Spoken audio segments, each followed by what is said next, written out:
nós vamos falar sobre revanchismo ambiental e o risco para a segurança jurídica e salvaguarda do meio ambiente. O ano de 2020 certamente já está marcado pela pandemia do Covid-19, porém, inegavelmente, o levante da questão ambiental, impulsionado pelas discussões sobre o desmatamento e queimadas na Amazônia e Pantanal, e ainda as controvérsias políticas no campo interno e externo, bem como pela própria pandemia, se constituíram como selos inegáveis do ano de 2020. Nesse passo, emergiram importantes temas que terminam por alavancar uma governança ambiental mais estruturada e pautada em políticas públicas e exigências de mercado que, a um só tempo, auxiliem na conservação ambiental e impulsionem o Brasil, principalmente pelo seu incontroverso ativo ambiental associado a boas práticas de produção sustentável, promovida pelas empresas e pelos produtores rurais em larga medida e infindável maioria. Não por outro motivo, vimos o crescimento da implementação das práticas de ESG, o crescimento de fundos de investimento verde, a instituição de políticas públicas e privadas. Nós nunca vimos um crescimento tão grande, uma evolução tão concreta nos pagamentos por serviços ambientais, assim como no desenvolvimento do mercado de carbono, inclusive com iniciativas estaduais e no plano federal. Esses elementos tendem a tornar a conservação ambiental um importante gerador de valor sustentável, pautado na tríade clássica do ambientalmente correto, socialmente justo e economicamente viável. Se, por um lado, existem reflexos positivos, por outro, nós temos uma onda de parte do judiciário, de parte da estrutura judiciária brasileira, de um verdadeiro revanchismo ambiental, com um alargamento desarrazoado de interpretações jurisprudenciais, julgamentos antecipados da lide e, principalmente, a aplicação dos princípios da prevenção, da precaução e da vedação ao retrocesso ambiental sem qualquer equilíbrio e em completa desarmonia com a própria ordem constitucional, onde nós temos uma enxurrada de decisões liminares e sentenças, principalmente de primeiro grau, com comandos que extrapolam a realidade e a profundidade da questão. Com isso, nós temos uma projeção indevida no campo judicial de toda a controvérsia político-ideológica que ganhou corpo de forma muito profunda no ano de 2020. Essa verdadeira revanche feita dentro do judiciário, muitas vezes ela atende à opinião pública e acaba sendo estruturada numa aplicação desarrazoada dos princípios mais fundamentais de direito ambiental, que, quando assim são aplicados, acabam colocando em risco a sua principal função, que é a de proteger o meio ambiente, de evitar ações degradadoras. Esse divórcio do caso concreto, ele também não acontece só para atender a opinião pública ou para atender aquele levante ambiental, mas ele também acaba prejudicando a aplicação de outros princípios constitucionais, como o do desenvolvimento nacional, a erradicação da pobreza e a erradicação da marginalização. Um bom exemplo que nós temos disso, com a devida vênia à Suprema Corte, foi a absoluta mudança de rota que gera uma dificuldade imensa para nós, operadores do direito, criar uma linha de raciocínio lógico, um silogismo jurisprudencial mínimo, com o que aconteceu no caso da revogação das resoluções CONAMA, que ganhou o âmbito da opinião pública e sucessivas matérias da imprensa. O Supremo Tribunal Federal caminhava numa linha de compreensão incontroversa dos efeitos do Código Florestal naquelas resoluções, gerando, inclusive, jurisprudência em várias instâncias, tanto no âmbito das justiças estaduais quanto da própria Justiça Federal, e surge uma decisão no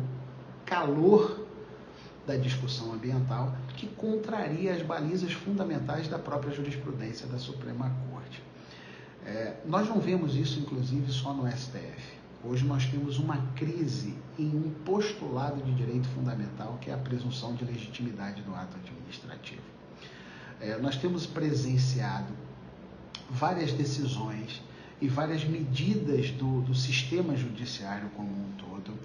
que colocam em xeque o efeito fundamental dos atos administrativos ambientais, as licenças, as autorizações, onde nós temos uma aplicação seletiva da presunção de legitimidade. Se a questão for punitiva, constritiva, tais como embargos, multas, interdições e apreensões, essa presunção de legitimidade ela é colocada a mais absoluto papel de coadjuvante ou até mesmo inexistente. Porém, quando se tratam de autorizações ambientais, licenças emitidas, essa presunção de legitimidade ela simplesmente tem sido colocada num papel de verdadeira inexistência. Isso em nome de um verdadeiro revanchismo ambiental que ainda, que seja na melhor das intenções, termina por gerar uma fragilização imensa da segurança jurídica, justamente daqueles que percorreram os processos autorizativos e licenciadores devidos. Ainda assim, será essa pessoa responsabilizada ou minimamente prejudicado em seu empreendimento, obra, produção ou atividade, e isso acontecendo de forma cada vez mais recorrente, pela projeção desse contexto político e ideológico ao caso e não por qualquer transgressão comprovada às normas. Os princípios da prevenção e da precaução, assim como da vedação ao retrocesso ambiental, não autorizam um alargamento para sua aplicação indiscriminada ou que subverta os efeitos próprios dos atos administrativos, sobretudo não podendo ser aplicadas de forma desassociada ao complexo ordenamento jurídico onde estão inseridos. A aplicação correta da principiologia particular do direito ambiental, ela não autoriza o desequilíbrio da balança da justiça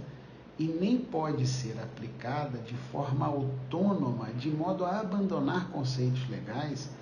que terminam assim fazendo a culminar com decisões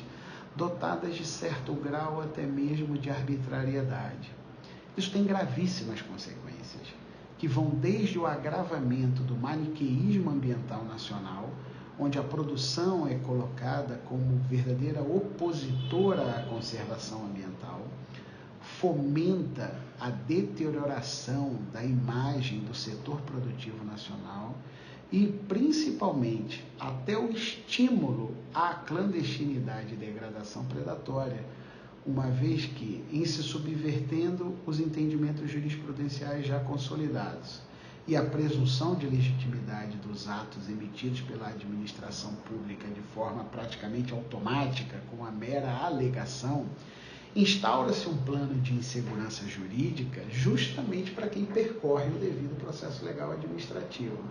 lançando para os verdadeiros degradadores e clandestinos a vantagem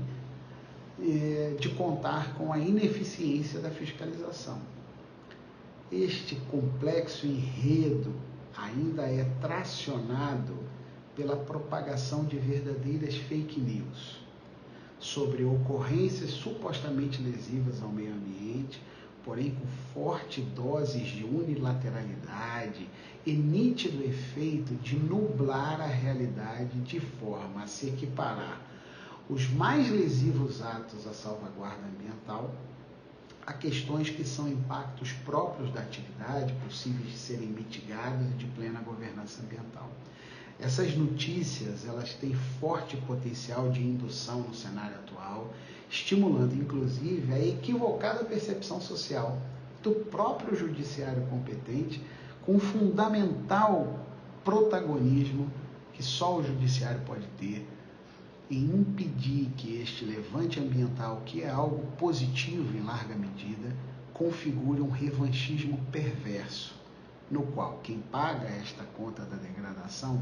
seja justamente quem em nada contribui para ela. urge a retomada da boa técnica e fidelidade ao que de fato se enuncia por prova robusta, observando a dialética processual, paridade de armas e, sobretudo, a incessante busca pela verdade real,